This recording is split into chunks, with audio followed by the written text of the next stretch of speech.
இந்த மாலை ஆராதனை ஜெபத்தோடு ஆரம்பிக்கலாம். ஜெபம் செய்யலாம். மகா கிருபையும் இரக்கமும் நிறைந்த ஆண்டவரே, இந்த நல்ல ஓய்வு நாள் மாலை வேலைக்காக நன்றி ஆண்டவரே. எங்கள் ஆண்டவரே, நீங்கள் ஆண்டவரே இந்த இடத்துல உங்களுடைய சன்னிதானத்தில் கூட்டி சேர்த்ததுக்காக நன்றி ஆண்டவரே. எங்களுக்கு ஒவ்வொரு ஞாயிற்றுக்கிழமையும் ஆண்டவரே, மற்ற சாட்டர்டேஸ் ஆண்டவரே ப்ரேயர் கொடுத்து ஆண்டவரே உங்களுடைய சன்னிதானத்தில் வந்து நாங்கள் ஜெபிக்க ஆராதிக்க இந்த கிருபை ஆண்டவரே, இந்த ஃப்ரீடம்காக நன்றி ஆண்டவரே. ஆண்டவரே எவ்வளோ ஆண்டவரே நீர் எங்கள் மேலே இரக்கமும் கிருபையுமோட ஆண்டவரே இருந்து வருகிறீர் ஆண்டவரே. நாங்கள் பாவிகளாக இருக்கும் போதும் எங்களுக்காக ஆண்டவரே நீர் ஆண்டவரே எங்கள் பின்னாடி வந்து ஆண்டவரே நாங்கள் ஆண்டே தூரம் போகும்போதும் ஆண்டவரே நீர் எங்கள் உங்களுடைய அன்பு எங்களாண்டு தேடி எங்களை மீட்டு கொண்டது, அதுக்காக நன்றி ஆண்டவரே. நாங்கள் அபாத்திரர், நாங்கள் ஆண்டவரே நாங்கள் வந்து உங்களுடைய நாங்கள் எதுவும் டிசர்வ் பண்ணுறவங்க கிடையாது ஆண்டவரே. ஆனால் நீர் எங்களுக்காக சிலுவைக்கு சென்று மரித்து உங்களுடைய ரத்தத்தை சிந்தி ஆண்டவரே எங்களுக்காக நாங்கள் பாடுபட வேண்டியதை ஆண்டவரே நாங்கள் ஆண்டவரே தண்டனை அனுபவிக்க வேண்டியதை நீர் ஆண்டவரை ஏற்றுக்கொண்டு எங்களுக்காக நீர் சிலுவை சென்று உயிர் தெழுந்தீர் ஆண்டவரே. அதனால் நித்திய ஜீவன் எங்களுக்கு உண்டு, அதுக்காக நன்றி ஆண்டவரே. உங்களுடைய கிருபையும் இறக்கமும் நாங்கள் ஆண்டவரே ஒரு லைட்டாக எடுக்காதபடிக்கு ஆண்டவரே நாங்கள் எங்கள் வாழ்க்கையில் ஆண்டவரை கிட்டி சேர ஆண்டவரே நாங்கள் கிறிஸ்துவ போல ஆண்டவரே நாங்கள் ஆண்டவரை தினமும் ஜீவிக்க மாற கிருபை செய்யும் ஆண்டவரே. ஆண்டவரே எங்கள் சர்ச்சில் ஆண்டவரே எங்கள் ஒவ்வொருவர்கிட்ட என்னென்ன ஆண்டவரே இன்னும் ஆண்டவரே கிட்டி சேராதபடிக்கு ஆண்டவரே திங்ஸ் இருக்கோ அதெல்லாம் எடுத்து போடும் ஆண்டவரே. ஆண்டவரே நீரே பிரசனமாயிரும் ஆண்டவரே, நீரே மகிமைப்படும் ஆண்டவரே. ஆண்டவரே சிலுவையும் கிறிஸ்துவும் மகிமைப்படட்டும் ஆண்டவரே, வேறு ஒன்றும் இல்லை ஆண்டவரே. சிலுவையும் கிறிஸ்துவும் மகிமைப்படட்டும் ஆண்டவரே. எங்களுக்கு இந்த மேரி ட்ரீட் ஆண்டவரே கொடுத்ததுக்காக நன்றி ஆண்டவரே. எவ்வளோ பேர் ஆயிரக்கணக்கான ஜனங்கள் ஆண்டவரே அங்கே வந்து உடைய வார்த்தை கேட்குறாங்க ஆண்டவரே. ஆசீர்வதியும் ஆண்டவரே, நீரே பிரசனமாயிரும் ஆண்டவரே. இந்த மாலை வேளையில் ஆண்டவரே வார்த்தை கொடுக்குறவங்கள நீரே ஆண்டவரே பலப்படுத்தும் ஆண்டவரே. நீரே ஆண்டவரே வார்த்தை எங்களுக்கு ஒவ்வொருவருக்கும் இருதயத்துக்கு ஏற்றதாக இருக்க கிருபை செய்யும் ஆண்டவரே. நீரே ஆண்டவரே இந்த மாலை ஆராதனை ஆசீர்வதியும். எல்லாவற்றையும் இயேசு நாமத்தில் கேட்கிறேன் நல்ல பிதாவே, ஆமீன். ஆராதனை காரணமாக யாவரும் எழுந்து நின்று 13ஆம் பக்கத்தில் உள்ள 25வது பாடலை பாடலாம். Jesus shall reign wherever the sun. பகலோர் கதிர் போலுமே இயேசுவின் ராஜரிகமே.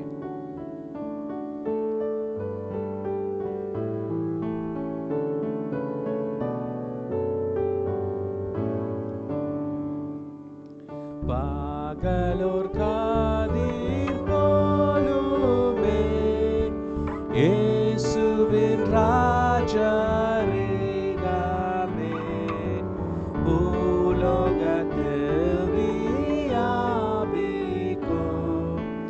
நீடுழி காலம் வார்த்திக்கும். பற்பல ஜாதி தேசத்தார் அற்புத அன்பை போற்றுவார். பலரும் என்ப ஓசையாய் ஆராதிப்பார் சந்தோஷமாய். நல்மீட்பர் ராஜ்யமெங்குமே சீருஷ்டி பாக்கியம் தாங்குமே. துன்புற்றோர் ஆற்றி தேற்றுவார். தீக்காற்றோர் வாழ்ந்து பூரிப்பார். பூலோக மாந்தர் யாவரும் வானோரின் சேனை தீரலும் சாஷ்டாங்கம் செய்து போற்றுவார். நீர் வாழ்க ராஜரே என்பார். யாவரும் அமர்ந்து கொள்ளுங்கள். என்னாலுமே துதிப்பாய் என் ஆத்துமாவே, நீ என்னாலுமே துதிப்பாய். 10வது பாடல்.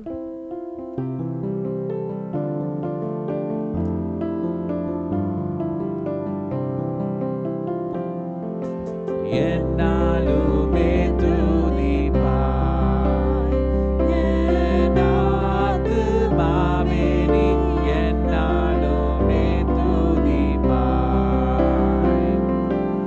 என்னால் வாராயிலே உன்னத ராசைகள் என்னால் வாராயிலே உன்னத ராசைகள் என் எல்லா நன்மைகள் யாவும் மறவாது என்னாலுமே துதிப்பாய் பாவங்கள் எத்தனையோ நினையாதிருந்தாலும்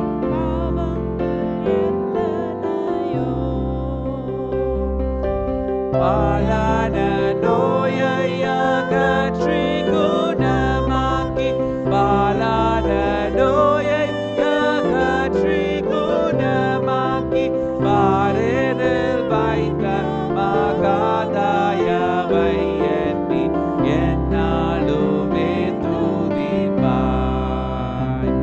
என் ஆத்துமாவே நீ என்னாலுமே துதிப்பாய்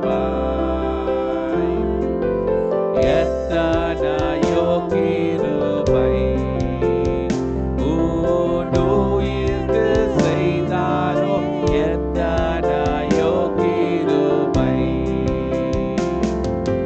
நித்தமுனை மூடி சூட்டினதுமன்றி நித்தமுனை மூடி சூட்டினதுமன்றி சொந்தம் பாராட்டி ஜீவனை நீண்டதால் என்னாலுமே துதிப்பாய் என் ஆத்துமாவே நீ என்னாலுமே துதிப்பாய் நன்மையால் உன் வாயை நினைத்தாரோ பூர்த்தியாய் நன்மையால் உன் வாயை உன் வாயாது காடுகை போல் பலன் கொண்டு உன் வாயாது காடுகை போல் பலன் கொண்டு இன்னும் இளமை போலாகவே செய்ததால் என்னாலுமே துதிப்பாய் என் ஆத்துமாவே நீ என்னாலுமே துதிப்பாய் பூமிக்கும் வானத்துக்கும் உள்ள தூரம் போலவே பூமிக்கும் வானத்துக்கும் சாமி பயமுள்ள வார்மேல வராருள் சாமி பயமுள்ள வார்மேல வராருள் சாலவும் தங்குமே சத்தியமே இது என்னாலுமே துதிப்பாய் என் ஆத்துமாவே நீ என்னாலுமே துதிப்பாய் மன்னிப்பும் மாட்சிமையும்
செய்திக்கு முன்பதாக யாவரும் எழுந்து நின்று குயவனே குயவனே முதல் சரணத்தை ஒண்டி பாடலாம்.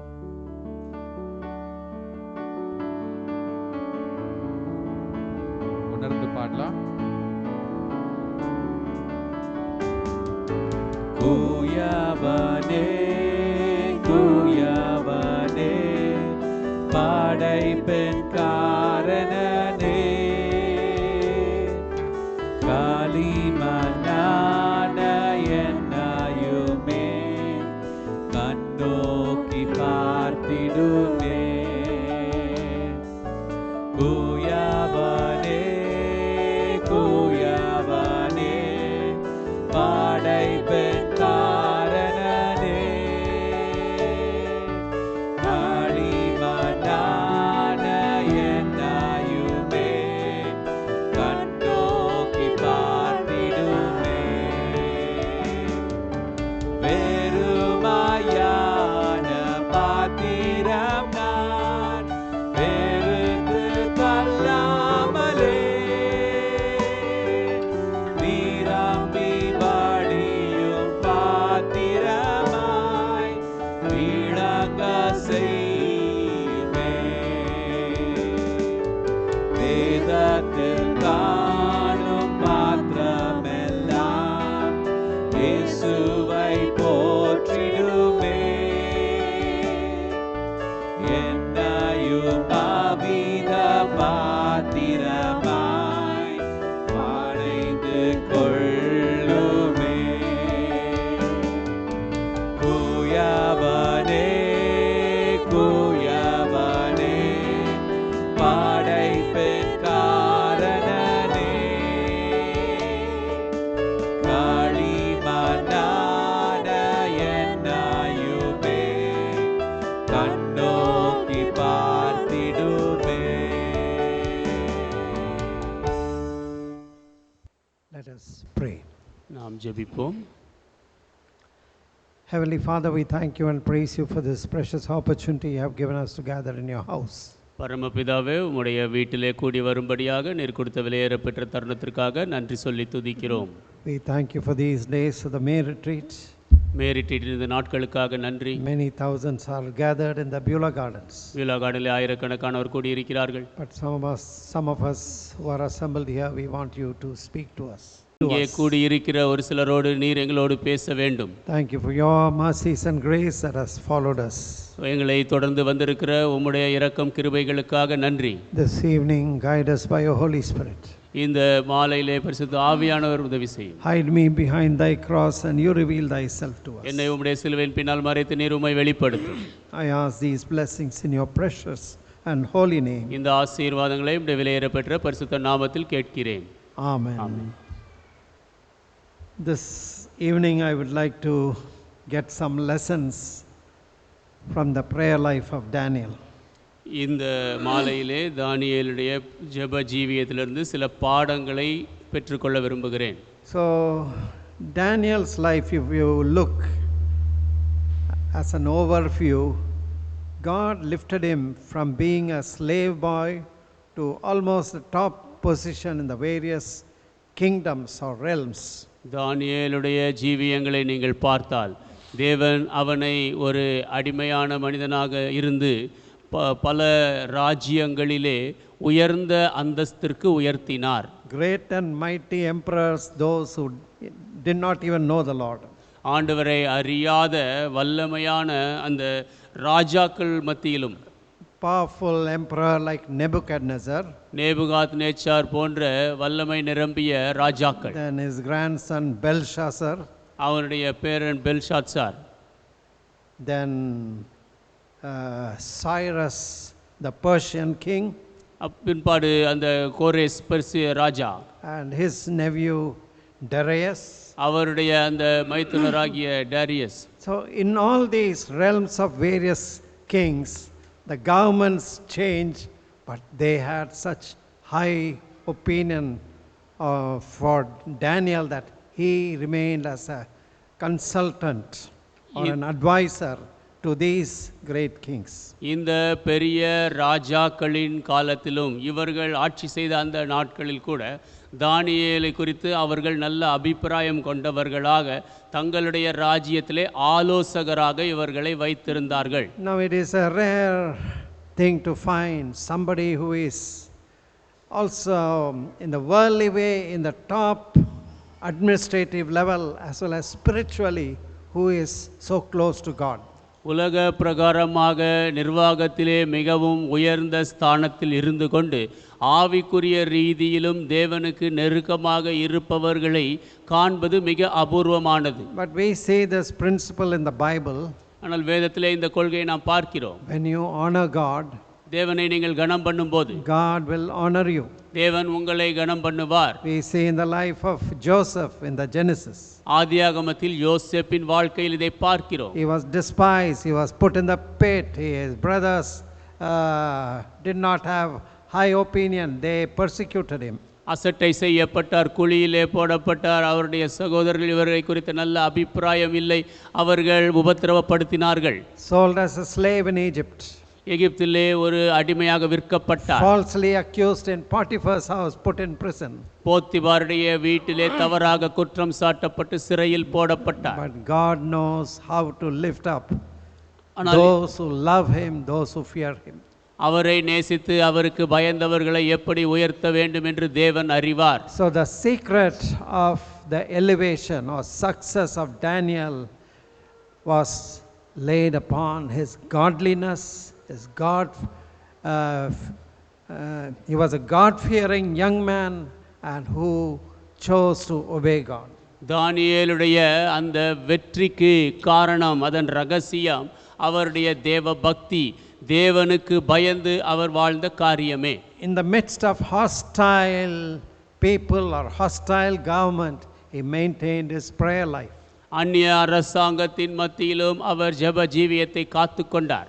Now we may say we are living in a hostile world. நாம் ஒரு அந்நிய நிரம்பிய உலகத்தில் இருப்பதாக நாம் சொல்லலாம். The world is not conducive for our spiritual growth. நம்முடைய ஆவிக்குரிய வளர்ச்சிக்கு உலகம் ஏதுவானதாக இல்லை. So the world is crying or trying to catch our attention and distract us from the main thing God has for us. தேவன் நமக்காக வைத்திருக்கிற முக்கியமான காரியத்திலிருந்து உலகம் நம்முடைய கவனத்தை ஈர்த்து திசை திருப்ப பார்க்கிறது. Paul told the Roman Christians, be not conformed to the world. ரோம கிறிஸ்தவர்களுக்கு பவுல் சொன்னார், உலகத்திற்கு ஒத்த வேஷம் தரிக்க வேண்டாம், but be renewed in your mind. மனதிலே புதுப்பிக்கப்படுங்கள். Offer your bodies as living sacrifice, holy, acceptable unto God, which is your reasonable service.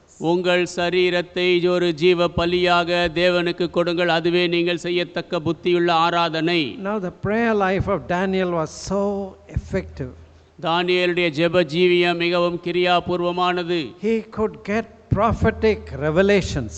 தீர்க்க தரிசன வெளிப்பாடுகளை அவர் பெற முடிந்தது. He rose to fame when he interpreted Nebuchadnezzar's dream, which all the magicians and wise men of Babylon could not interpret.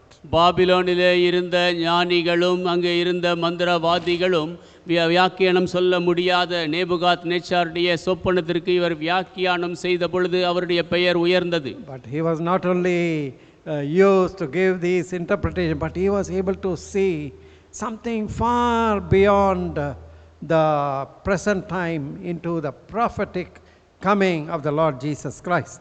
அவர் வெறுமனே இந்த வியாக்கியானங்களை சொல்லுவதை மாத்திரம் செய்யவில்லை, ஆனால் அவர் மிகுந்த தூரத்திலே பார்க்கிறவராக கிறிஸ்துவின் வருகையை பார்த்தவராக இருந்தார். In the last part of the chapter we read, 9th chapter, we see that Daniel's prophecy of the 70 weeks.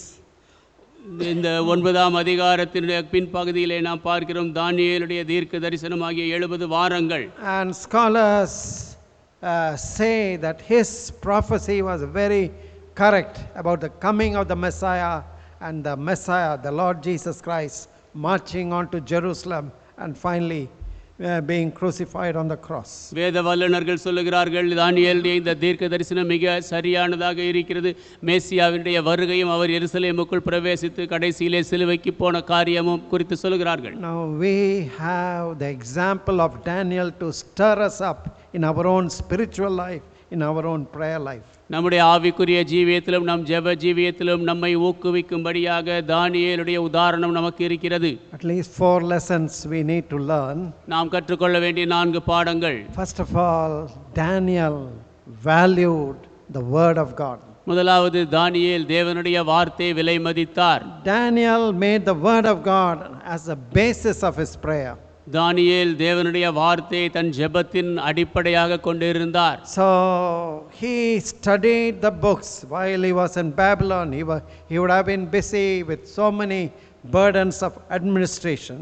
அவர் பாபிலோனிலே இருந்தபோது அநேக நிர்வாக பாரங்களை கொண்டிருப்பார். ஆனால் வேதத்தை படித்தார். He continued to read the scriptures, வேத வாக்கியங்களை தொடர்ந்து படித்தார். especially the prophecy of Jeremiah. குறிப்பாக எரேமியாவின் தீர்க்க தரிசனங்களை. When we read the second and third verses of Daniel 9th chapter, தானியேல் 9ஆம் அதிகாரம் 2-3 வசனங்களை நீங்கள் வாசித்தால், in the first year of his reign, I Daniel understood by the books the number of the years whereof the word of the Lord came to Jeremiah the prophet, that he would accomplish 70 years in desolation of Jerusalem. And I set my face unto the Lord God to seek by prayer and supplication with fasting and sackcloth and ashes. தானியேலாகிய நான் எருசலேமின் பாழ்கடிப்புகள் நிறைவேறி தீர 70 வருஷம் செல்லும் என்று கர்த்தர் எரேமியா தீர்க்கதரிசியோடு சொல்லிய வருஷங்களின் தொகையை புஸ்தகங்களால் அறிந்து கொண்டேன். நான் உபவாசம் பண்ணி ரட்டிலும் சாம்பலிலும் உட்கார்ந்து தேவனாகிய ஆண்டவரை ஜெபத்தினாலும் விண்ணப்பங்களிலும் தேட என் முகத்தை அவருக்கு நேராக்கினேன். Now it is very important, if you don't study the Bible, மிக முக்கியமானது, நீங்கள் வேதத்தை படிக்கவில்லை என்றால் you won't know how to pray according to God's will, God's mind. தேவ சித்தப்படி தேவ மனதின்படி எப்படி ஜெபிக்க வேண்டும் என்று நீங்கள் அறிய மாட்டீர்கள். God's word lays down the character of God and what God requires of us. தேவனுடைய வார்த்தை தேவனுடைய குணாதிசயங்களை சார்ந்ததாகவும் தேவன் நம்மிடத்தில் எதை எதிர்பார்க்கிறாரோ அதையும் சொல்லக்கூடியதாக இருக்கிறது. If our prayers are not synchronized with the word of God, நம்முடைய ஜெபங்கள் தேவனுடைய வார்த்தையோடு இணைந்து இருக்கவில்லை என்றால் we cannot expect God to really answer our prayer.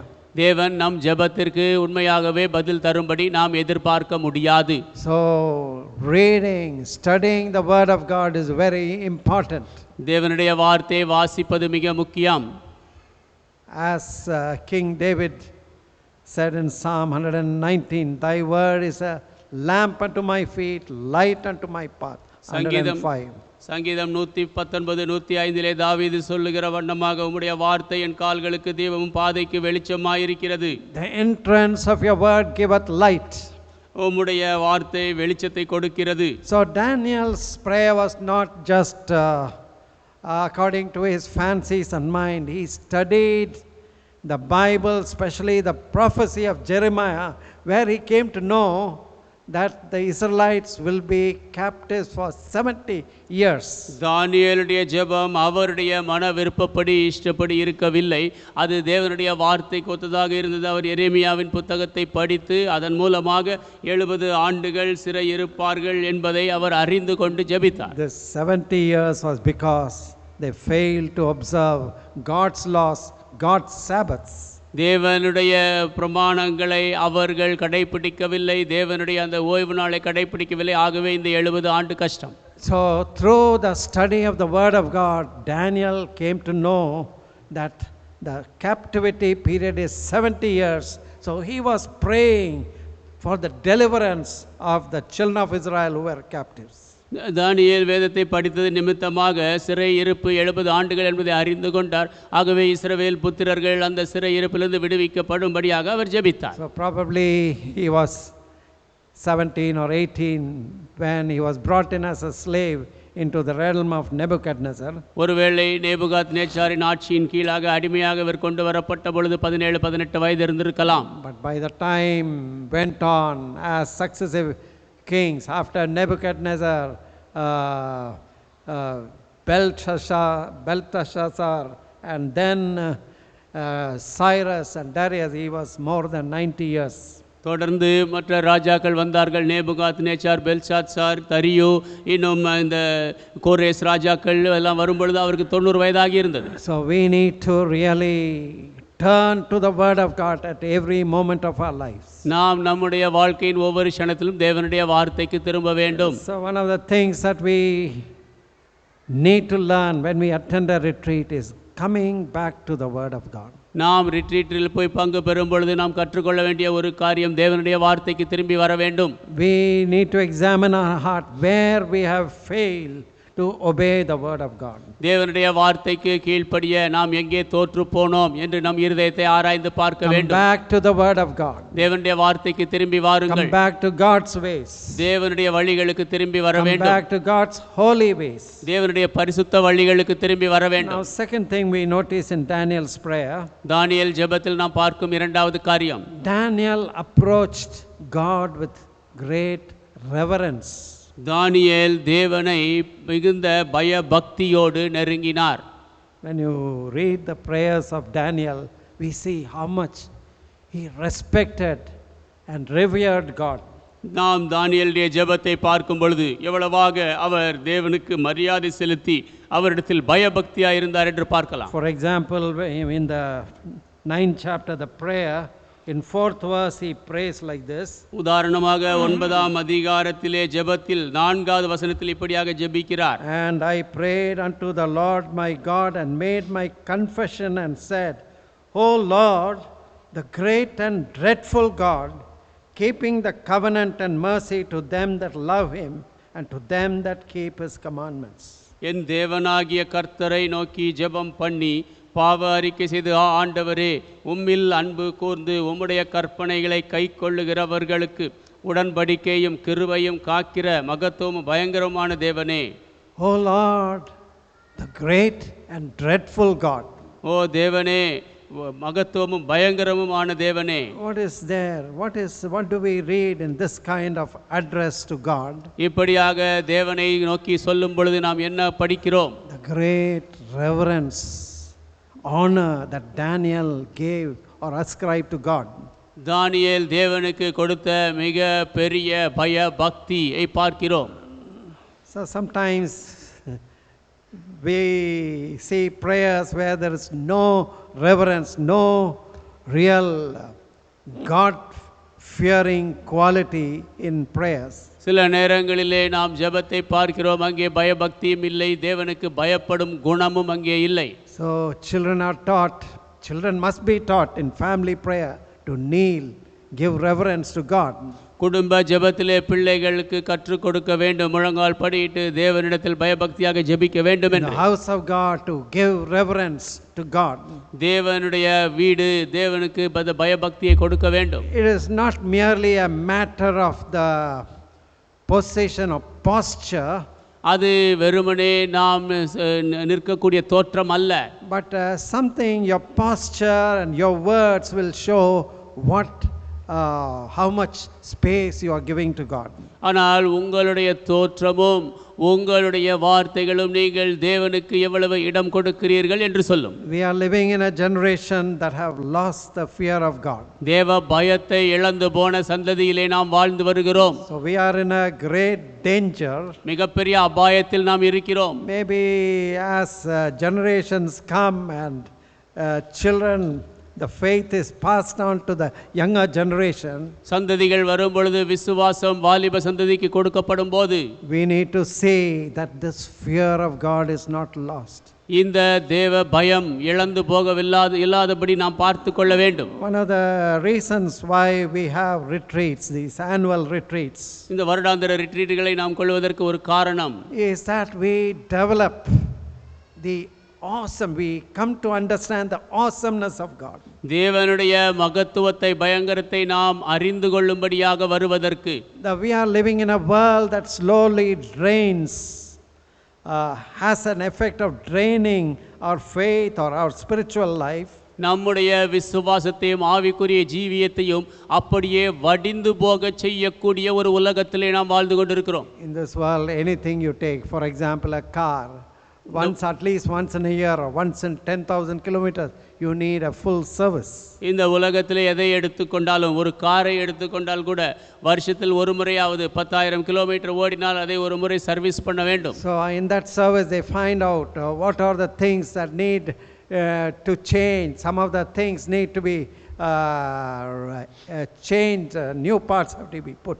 அப்பொழுது எதையெல்லாம் மாற்ற வேண்டும், புதிய பாகங்கள் பொருத்தப்பட வேண்டும் என்று பார்க்கிறார்கள். Oil needs to be changed. எண்ணெய் மாற்றப்பட வேண்டும். Now it is something like that. We approach a retreat something in such a attitude. அப்படித்தான் நாம் ரிட்ரீட்டை அப்படிப்பட்ட ஒரு மனப்பான்மையோடு நெருங்க வேண்டும். Now when we look at Daniel, he had that awesomeness, the reverence for God. தானியேலை நாம் பார்க்கும் பொழுது தேவனுக்கென்ற பயபக்தியை கொண்டவராக இருந்தார். So Daniel knew God as not only who is awesome, who is dreadful. If you break God's commandment and turn against him, he is really dreadful. தானியேல் தேவனை வெறுமனே பயங்கரமானவராக, அவருடைய கற்பனைகளை முறித்தால் அவர் பயங்கரமானவராக மட்டுமே காணப்படவில்லை. But at the same time, அதே நேரத்தில் to those who love him, அவரை நேசிக்கிறவர்களுக்கு, he is a God who keeps covenant. He is a God of mercy. அவர் உடன்படிக்கைகளை காக்கிற தேவன், இரக்கமுள்ள தேவன். As we read this fourth verse, I prayed unto the Lord my God and made my confession, said, O Lord, great and dreadful God, keeping the covenant and mercy to them that love him, to them that keep his commandments. என் தேவனாகிய கர்த்தரை நோக்கி ஜெபம் பண்ணி பாவ அறிக்கை செய்து, ஆண்டவரே, உம்மில் அன்பு கூர்ந்து உம்முடைய கற்பனைகளை கை கொள்ளுகிறவர்களுக்கு உடன்படிக்கையும் கிருபையும் காக்கிற மகத்துவமும் பயங்கரமான தேவனே. So the two sides of God. On one hand, when you break his laws, God is dreadful. He is a God of judgment. தேவனுடைய இரு பக்கங்கள். ஒரு பக்கத்திலே அவருடைய பிரமாணங்களை முறித்தால் அவர் பயங்கரமானவராக இருப்பார், அவருடைய நியாய தீர்ப்பு வரும். But on the other hand, when you love him, fear him, obey him, he is a God of compassion, who loves to shower his mercies upon you. மாறாக அவரை நேசித்து அவருக்கு கீழ்ப்படிந்து இருப்பீர்கள் என்றால் அவர் மனதுருக்கமுள்ள தேவனாக அவருடைய இரக்கங்களை உங்கள் மேல் பொழிகிறவராக இருக்கிறார். Daniel knew that he was a covenant keeping God. அவர் உடன்படிக்கையை காக்கிற தேவன் என்பதை தானியேல் அறிந்திருந்தார். He knew that God had made covenant with his forefathers, with Abraham. தன்னுடைய முற்பிதாக்களாகிய ஆபிரகாமோடு தேவன் உடன்படிக்கை செய்திருந்தார் என்று இவர் அறிந்திருந்தார். Likewise, fathers Abraham, Isaac, Jacob, and so on, Israel. அதே வண்ணமாக ஆபிரகாம், ஈசாக்கு, இஸ்ரவேல் எல்லாரோடும் உடன்படிக்கை செய்திருந்தார். So he could come to God with this hope that God is a covenant keeping God. God is a God of mercy. தேவன் உடன்படிக்கையை காக்கிற தேவன், இரக்கமுள்ள தேவன் என்ற இந்த நம்பிக்கையோடு தேவனண்டை அவர் வந்தார். When we look at our own heart condition, our own sins, நம்முடைய சொந்த இருதய நிலைமையை, நம் பாவங்களை நாம் பார்க்கும்போது we would be discouraged. We would think we are completely hopeless. நாம் முற்றிலுமாக நம்பிக்கை இல்லாதவர்களாக யோசிப்போம். But we have the cross of Christ, where Jesus took my sin, our sin, upon himself on the cross. இயேசு என்னுடைய பாவத்தை, நம்முடைய பாவத்தை சிலுவையிலே தம்மேலே எடுத்துக்கொண்டாரே, அந்த சிலுவை நமக்கு இருக்கிறது. Jesus took the wrath of God which should have come upon us upon himself. நம்மேலே வர இருந்த தேவனுடைய கோபாக்கினையை இயேசு தன்மேலே ஏற்றுக்கொண்டார். And he offers forgiveness, cleansing, holiness, pure life. அவர் மன்னிப்பையும் சுத்திகரிப்பையும் பரிசுத்தத்தையும் தூய்மையான ஜீவியத்தையும் கொடுக்கிறார். But that doesn't mean that we treat his sacrifice very cheaply. அப்படியானால் அவருடைய தியாக பலியை மலிவாக நாம் நடத்தலாம் என்ற அர்த்தம் அல்ல. Oh, Jesus has paid the penalty for my sin, so I can live as I like. இயேசு என்னுடைய பாவத்திற்கான தண்டனையை செலுத்தி விட்டாராகவே நான் விரும்பியதை செய்யலாம் என்று அல்ல. No. If you really realize what Jesus has done for you, you will have that aversion, that hatred for sin. நீங்கள் இயேசு உண்மையாகவே உங்களுக்கு என்ன செய்திருக்கிறார் என்பதை நீங்கள் அறிந்து கொள்ளும்போது பாவத்திற்கு ஒரு வெறுப்பும் ஒரு பகையும் வரும். My sin has brought so much of suffering and cruel death upon my Savior. என்னுடைய பாவம் அதிக பாடுகளை கொண்டு வந்தது, என்னுடைய இரட்சகர் மேலே கொடூரமான மரணத்தை கொண்டு வந்தது. Now I do not want to live in that old life. I want to be dead to myself and sin. நான் அந்த பழைய ஜீவியத்திலே வாழ விரும்பவில்லை, என்னுடைய பாவத்திற்கு நான் மரித்தவனாக விரும்புகிறேன். So Daniel, he lived such a godly life. தானியேல் அப்படிப்பட்ட தேவ பக்தி உள்ளவராக ஜீவித்தார். But at the same time, when we look at his prayers, அதே நேரத்தில் அவர் ஜெபங்களை நாம் பார்க்கும்போது it was full of repentance and confession of sin. மனம் திரும்புதலும் பாவ அறிக்கையும் நிரம்பியதாக இருந்தது. Now we may look at others, that man is a sinner, he is an adulterer, he is a cheat, he is a thief. மற்றவர்களை பார்க்கும்போது அவன் ஒரு திருடன், விபச்சாரக்காரன், ஏமாற்றுக்காரன். He needs repentance, I don't require repentance. அவனுக்கு மனம் திரும்புதல் வேண்டும், எனக்கு மனம் திரும்புதல் தேவையில்லை. Now Daniel could have chose such a life. தானியேல் அப்படிப்பட்ட ஒரு ஜீவியத்தை He தெரிந்திருக்கலாம். had been taught the word of God from his childhood. சிறு பிராயத்திலிருந்து தேவ வார்த்தை அவருக்கு கற்றுக் கொடுக்கப்பட்டது. I don't think he went into any of the sins like the sins of the world, uncleanness, adultery and so on. உலகத்தின் பாவங்களைப் போல அசுத்தம், விபச்சாரம் இவைகளில் கூட அவர் போகவில்லை என்று தான் நான் யோசிக்கிறேன். But he had so many things to confess to God. ஆனால் அவர் தேவனிடத்தில் அறிக்கையிட அநேக காரியங்கள் இருந்தது. He not only looked at his own sin, he looked at the sins of his people. He took them as his own sin. அவர் தன்னுடைய சொந்த பாவத்தை மாத்திரம் பார்க்கவில்லை, தன் ஜனங்களின் பாவங்களை பார்த்தார், அதை தன்னுடைய சொந்த பாவமாக எடுத்துக்கொண்டார். So confession of sin made the main body of his prayer. அவருடைய ஜெபத்தினுடைய முக்கியமான பாகம் பாவ அறிக்கையே. So he knew that sin had to be dealt with before he could get answer from God for his prayer. அவருடைய ஜெபத்திற்கு தேவனிடத்திலிருந்து பதில் வருவதற்கு முன்பாக பாவத்திற்கு செய்ய வேண்டியது செய்யப்பட வேண்டும் என்று அறிந்திருந்தார். What does the word of God say? தேவனுடைய வார்த்தை என்ன சொல்லுகிறது? In Isaiah 59 verse 1 and 2.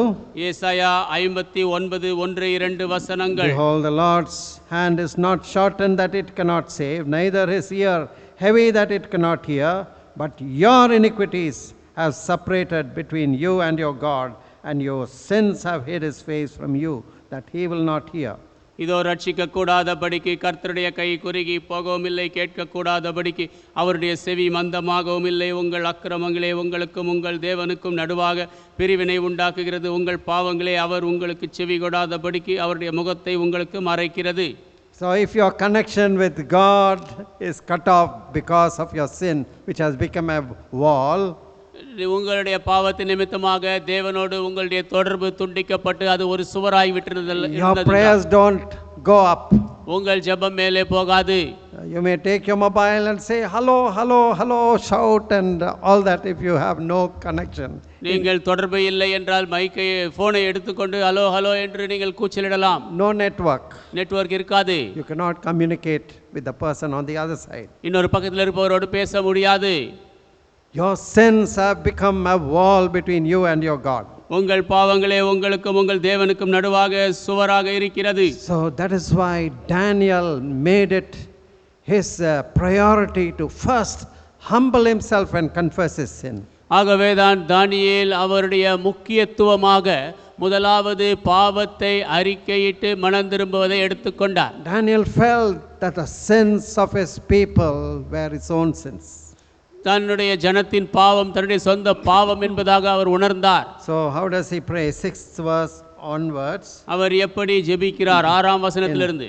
Neither have we, look at the word, have we hearkened unto thy servants, the prophets which spake in thy name to our kings, our princes and our fathers, and to all the people of the land. உமது நாமத்தினாலே எங்கள் ராஜாக்களோடும் எங்கள் பிரபுக்களோடும் எங்கள் பிதாக்களோடும் தேசத்தினுடைய சகல ஜனங்களோடும் பேசின தீர்க்கதரிசிகளாகிய உம்முடைய ஊழியக்காரருக்கு செவி கொடாமற் போனோம். 9 and 10th verse. To the Lord our God belong mercies and forgiveness, though we have rebelled against him.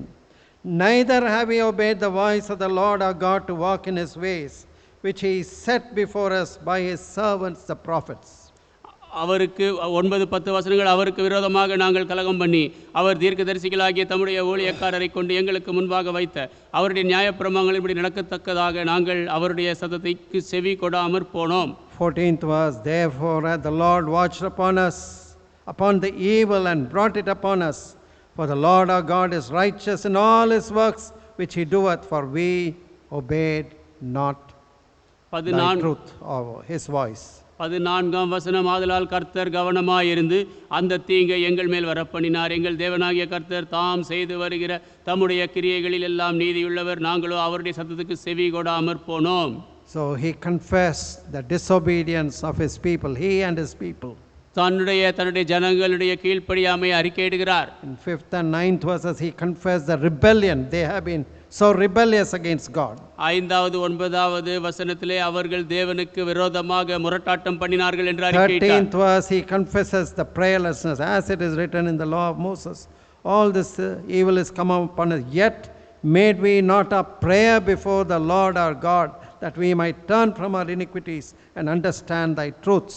13ஆம் வசனம், மோசே நியாயப்பிரமாண புத்தகத்தில் எழுதியிருக்கிறபடியே இந்த தீங்கெல்லாம் எங்கள் மேல் வந்தது. ஆனாலும் நாங்கள் எங்கள் அக்கிரமங்களை விட்டு திரும்புகிறதற்கும் உம்முடைய சத்தியத்தை கவனிக்கிறதற்கும் எங்கள் தேவனாகிய கர்த்தரின் முகத்தை நோக்கி கெஞ்சினது இல்லை, ஜெபம் இல்லை என்று சொல்கிறார். Confession of sin is a way to lay hold upon God and his promises to return back to God. பாவ அறிக்கையே தேவனுடைய வாக்கு தத்தங்களை சார்ந்து கொள்ளுவதற்குரிய வழியும் தேவன் பக்கம் திரும்புவதற்கான வழியுமாக இருக்கிறது.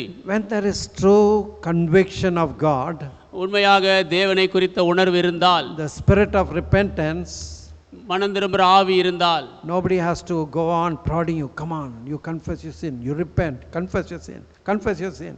யாருமே தொடர்ந்து மனம் திரும்பு பாவத்தை அறிக்கையிடு, மனம் திரும்பு பாவத்தை அறிக்கையிட்டு சொல்ல வேண்டியதில்லை. No, when you realize how your sin has been a barrier between God and you cry to God, and without anybody prodding you, you vomit out all your sins and confess your sins to God. உங்களுக்கு அந்த பாவ உணர்வு இருக்கும் என்றால், தேவனுடைய உணர்வு இருக்கும் என்றால், யாரும் உங்களை குத்தாத படிக்கே உங்களுடைய பாவங்களை நீங்கள் அறிக்கை செய்வீர்கள். அந்த தடை சுவர் இருக்காது. So Daniel knew the principle that with sin in our heart we cannot approach God. நம்முடைய இருதயத்திலே பாவத்தை வைத்துக்கொண்டு தேவனை நெருங்க முடியாது என்ற கொள்கையை தானியேல் அறிந்திருந்தார். First we need forgiveness and cleansing. முதலாவது பாவ மன்னிப்பு, சுத்திகரிப்பு நமக்கு தேவை. Now, fourth thing we notice in Daniel's prayer, தானியேல் ஜெபத்தில் நாம் பார்க்கும் 4வது காரியம், his focus, his motive was the glory of God. அவருடைய நோக்கம் தேவ மகிமை. In his supplication, Daniel sought God's glory. அந்த விண்ணப்பத்திலே தேவனுடைய மகிமையை தேடினார். It was not for anything personal glory or personal elevation.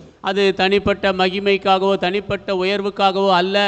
Let us see some of the words he uses in his prayer. அவர் ஜெபத்திலே பயன்படுத்தும் சில வார்த்தைகளை பார்க்கலாம். He always comes back to, it is your city, your people. அவர் எப்பொழுதுமே மறுபடியும் வந்து சொல்லுகிறார், இது உம்முடைய ஜனம், உம்முடைய பட்டணம். In 16th verse, 16ஆம் வசனம், O Lord, according to thy righteous I beseech, let thine anger and thy fury be turned away from thy city Jerusalem. உம்முடைய ஆண்டவரே, உம்முடைய சர்வ நீதியின்படியே உமது கோபமும் உமது உக்கிரமும் உம்முடைய பரிசுத்த பர்வதமாகிய எருசலேம் என்னும் உம்முடைய நகரத்தை விட்டு திரும்பும்படி செய்யும். In other words, Lord, it is not my city or our city, it is your city. இன்னொரு விதத்திலே, ஆண்டவரே, இது என் பட்டணமோ எங்கள் பட்டணமோ அல்ல, இது உம்முடைய பட்டணம். And 17th verse, it is your sanctuary. 17ஆம் வசனம், இது உம்முடைய சன்னிதானம். Now therefore, O Lord God, hear the prayer of thy servant and his supplication, cause thy face to shine upon thy sanctuary that is desolate for the Lord's sake. இப்போதும் எங்கள் தேவனே, நீர் உமது அடியானுடைய விண்ணப்பத்தையும் அவனுடைய கெஞ்சுதலையும் கேட்டு பாழாய் கிடக்கிற உம்முடைய பரிசுத்த ஸ்தலத்தின் மேல் ஆண்டவர் நிமித்தம் உமது முகத்தை பிரகாசிக்க பண்ணும். This is not my sanctuary or our sanctuary. இது என்னுடைய ஸ்தலமோ எங்களுடைய ஸ்தலமோ அல்ல. It is God's sanctuary. இது தேவனுடைய ஸ்தலம். We need to realize that. அதை நாம் அறிய வேண்டும். We have to be zealous for God's glory to be seen in God's sanctuary. தேவனுடைய ஸ்தலத்திலே தேவனுடைய மகிமை காணப்படும்படியாக வைராக்கியம் கொண்டிருக்க வேண்டும். We need God's righteousness. தேவனுடைய நீதி நமக்கு தேவை. So thy righteousness. உம்முடைய நீதி. 16th verse, O Lord, according to thy righteousness. 15ஆம் வசனம், ஆண்டவரே, உம்முடைய நீதியின்படி. And thy holy mount, same verse, thy holy mountain. அதே வசனத்திலே நாம் பார்க்கிறோம், உம்முடைய பரிசுத்த பர்வதம். and thy people. We are not somebody else. We are your people, Lord. நாங்கள் வேறு யாரோ அல்ல, நாங்கள் உம்முடைய ஜனம் ஆண்டவரே. Even though we have gone astray, we are your people. நாங்கள் வழி விலகி போனாலும் உம்முடைய ஜனம். So hear our prayer, forgive us, cleanse us. எங்கள் ஜெபத்தை கேளும், எங்களை மன்னியும், எங்களை சுத்திகரியும். 18th verse. 18. O my God, incline thine ear and hear, open thine eyes and behold our desolations and the city which is called by thy name, for we do not present our supplication before thee for our righteousness, but for thy great mercies. என் தேவனே, உம்முடைய செவியை சாய்த்து கேட்டருளும், உம்முடைய கண்களை திறந்து எங்கள் பாலிடங்களையும் உமது நாமம் தரிக்கப்பட்டிருக்கிற நகரத்தையும் பார்த்தருளும். நாங்கள் எங்கள் நீதிகளை அல்ல, உம்முடைய மிகுந்த இரக்கங்களை நம்பி எங்கள் விண்ணப்பங்களை உமக்கு முன்பாக செலுத்துகிறோம். So what was Daniel ultimately asking? தானியேல் கடைசியில் என்னதான் கேட்கிறார்? It was for forgiveness and restoration. மன்னிப்பிற்காக மறுபடியும் மீட்டெடுக்கும்படியாக That கேட்கிறார். God's wrath and anger should turn away from the people who were called by his name, God's name. தேவனுடைய நாமத்திலே அழைக்கப்பட்ட மக்களிடத்திலிருந்து தேவனுடைய கோபமும் அவருடைய கோபாக்கினையும் திருப்பப்பட வேண்டும் என்று கேட்டார். And in 17th verse he says, cause thy face to shine upon thy sanctuary. 17ஆம் வசனத்திலே உம்முடைய பரிசுத்த ஸ்தலத்தின் மேலே உமது முகத்தை பிரகாசிக்க பண்ணோம். Now Daniel was conscious that God's name must be glorified. தேவனுடைய நாமம் மகிமைப்பட வேண்டும் என்பதிலே தானியேல் உணர்வுள்ளவராக இருந்தார். Not my name, என் நாமம் அல்ல, not somebody else's name, வேறு யாருடைய பெயர் not அல்ல, our name, none of our names. எங்களுடைய நாமம் எதுவும் அல்ல. God's name must be glorified. தேவ நாமம் மகிமைப்பட வேண்டும். When there is repentance, when there is revival, when there is mass turning from sin to God, மனம் திரும்புதல் இருக்கும் பொழுது, உயிர் மீட்சி இருக்கும் பொழுது, மொத்தமாக பாவத்தை விட்டு தேவன் பக்கம் திரும்பும் காரியம் இருக்கும் போது, who gets the glory? யார் மகிமை பெறுவது? It is not the preacher. God gets the glory. பிரசங்கி அல்ல, தேவன் மகிமை பெறுகிறார். And how did God answer Daniel's prayer? தானியேலின் ஜெபத்திற்கு தேவன் எப்படி பதில் தந்தார்? 22nd and 23rd verses. 22 23 வசனங்கள். While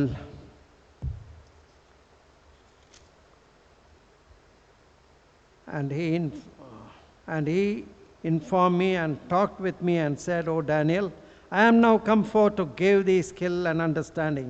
At the beginning of thy supplication, the commandment came forth, and I am come to show thee, for thou art greatly beloved. Therefore understand the matter and consider the vision. அவன் எனக்கு தெளிவுண்டாக்கி என்னோடே பேசி, தானியேலே, உனக்கு அறிவை உணர்த்தும்படி இப்போது புறப்பட்டு வந்தேன். நீ மிகவும் பிரியமானவன், ஆதலால் நீ வேண்டிக் கொள்ளத் தொடங்கின போதே கட்டளை வெளிப்பட்டது. நான் அதை அறிவிக்க வந்தேன். இப்போதும் சொல்லுகிற வார்த்தையை நீ கவனித்து கேட்டு தரிசனத்தை அறிந்துகொள். We will also read 21 and 22. Yea, while I was speaking in prayer, even the man Gabriel, whom I had seen in the vision at the beginning, being caused to fly swiftly, touched me about the time of the evening oblation and informed me. This we have read. 21 அப்படி Okay, நான் 20 and 21 you read. 20 21 வசனங்கள். இப்படி நான் சொல்லி ஜெபம் பண்ணி என் பாவத்தையும் என் ஜனமாகிய இஸ்ரவேலின் பாவத்தையும் அறிக்கையிட்டு என் தேவனுடைய பரிசுத்த பர்வதத்துக்காக என் விண்ணப்பத்தை என் தேவனாகிய கர்த்தருக்கு முன்பாக செலுத்தி கொண்டிருந்தேன். அப்படி நான் ஜெபம் பண்ணி கொண்டிருக்கும் போதே முதல் தரிசனத்திலே நான் கண்ட புருஷனாகிய காபிரியேல் வேகமாய் பறந்து வந்து அந்திப்பலி நேரமாகிய வேளையிலே என்னை தொட்டான். So while Daniel was confessing, humbling himself, praying to God, seeking God's glory, God sent his angel Gabriel to give a comforting message to Daniel.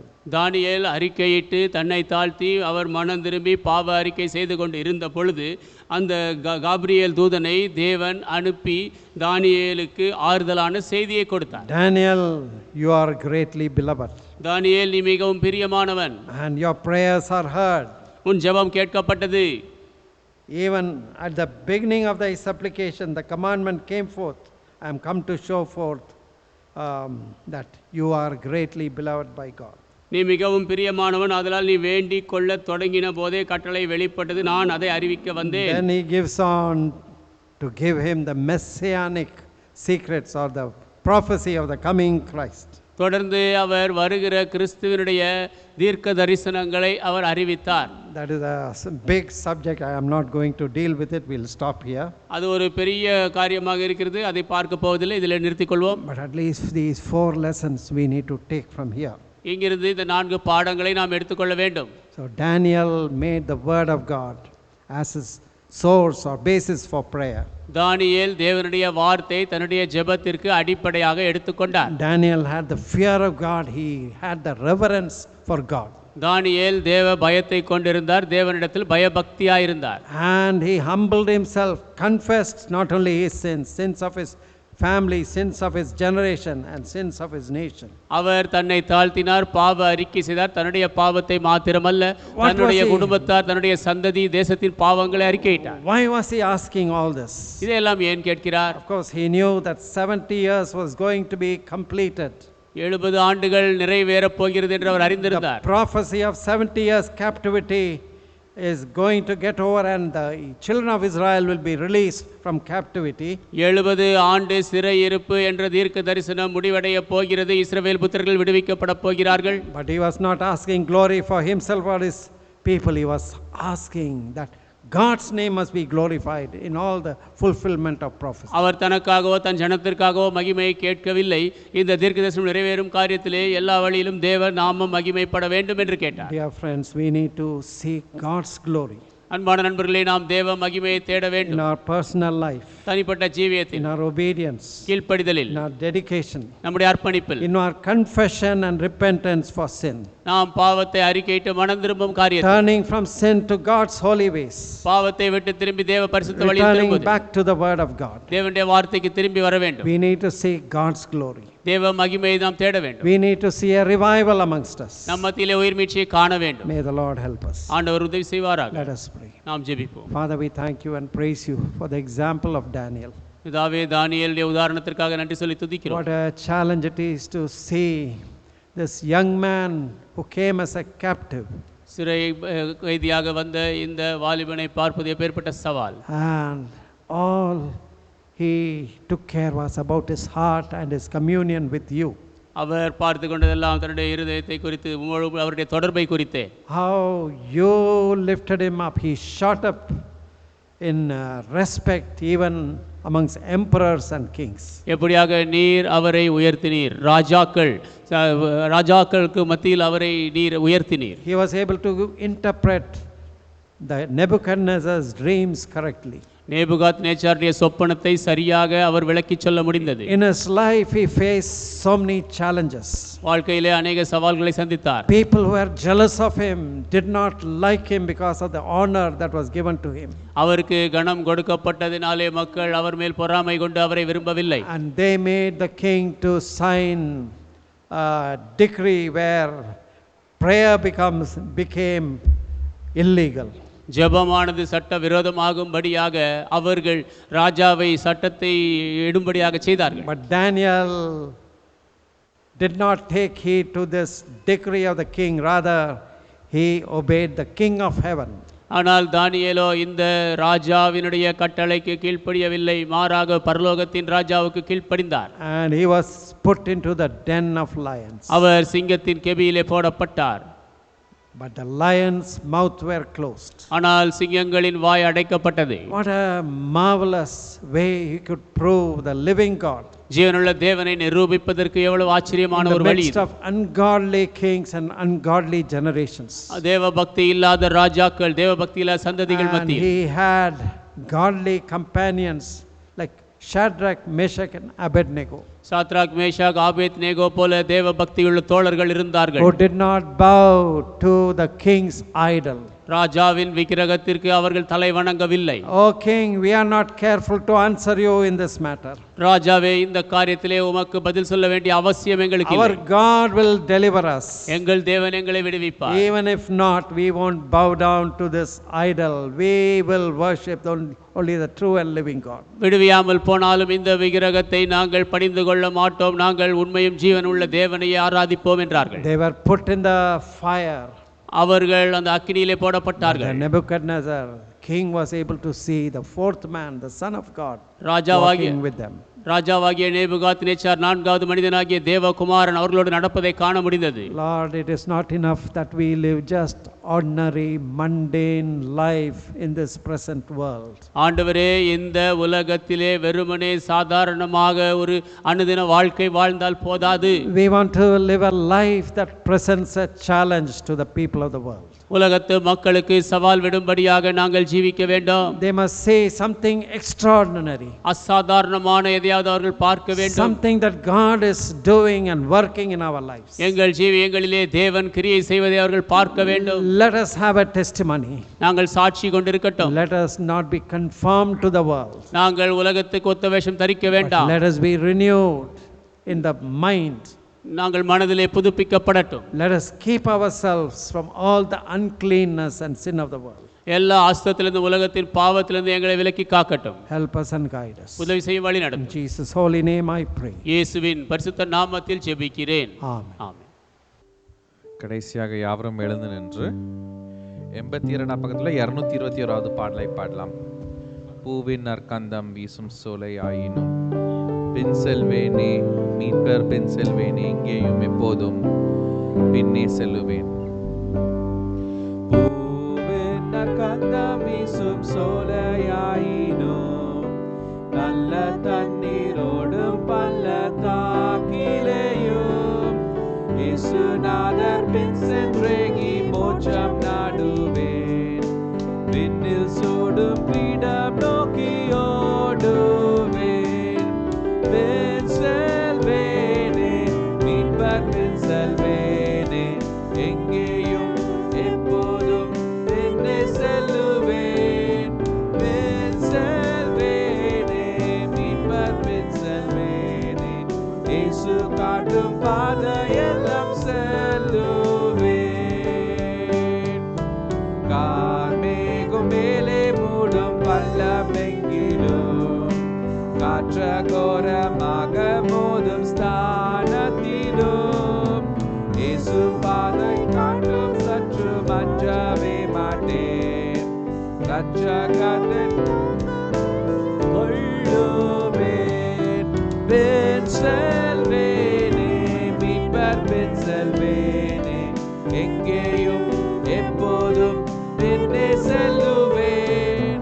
பின் செல்வேனே, மீட்பர் பின் செல்வேனே, இயேசு காட்டும் பாதையெல்லாம் செல்லுவேன். நாள்தோறும் இயேசுநாதர் கிட்டி சேருவேன். மேடானாலும் காடானாலும் பின் செல்லுவேன். மீட்பர் என்னை மோசமின்றி சுகமே காப்பார். விண்ணில் தாசரோடு சேர்ந்து வாழ்விப்பார். பின் செல்வேனே, மீட்பர் பின் செல்வேனே, எங்கேயும் எப்போதும் பின்னே செல்லுவேன். பின் செல்வேனே, மீட்பர் பின் செல்வேனே, இயேசு காட்டும் பாதையெல்லாம் செல்லுவேன். Let us pray. Now may the grace of the Lord Jesus Christ, love of the Father, fellowship and communion of the Holy Spirit may rest and abide with all of us, both now and forevermore. Amen.